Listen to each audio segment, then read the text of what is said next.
I remember when there was a new, fixed gear messenger bag company every day of the week, 15 or so years ago. And then now they're all gone. So there was a new, there's a new skater owned skate shoe brand all the time. And now those are all gone. I guess they're kind of coming back now a little bit with some brands, but, you have to really be, you have to really be diligent about what you bring into the store because the product has to be somewhat novel, somewhat unique. It has to be something that they offer because these trend cycles are so intense and so fast that you have to really kind of make sure that things you have staying power. Because obviously, people will stop running at some point. People will stop doing all these things that we're talking about.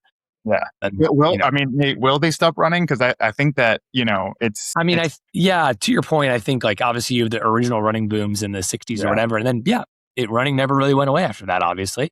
But I do think that we'll have an adjustment at some point for sure. Yeah. I mean, I think that, this participation in marathons and ultras might be here to stay, but I think the run club stuff will obviously adjust itself. And, that hyper social stuff where it's really, you're so much on display and the big reason for attending them for a lot of people is to be on display. When it becomes, cringe or untrendy to do that, those people will inherently leave the sport or they'll do calisthenics in the park instead or whatever they'll do next, chess club. I don't know, they'll find something else to go do.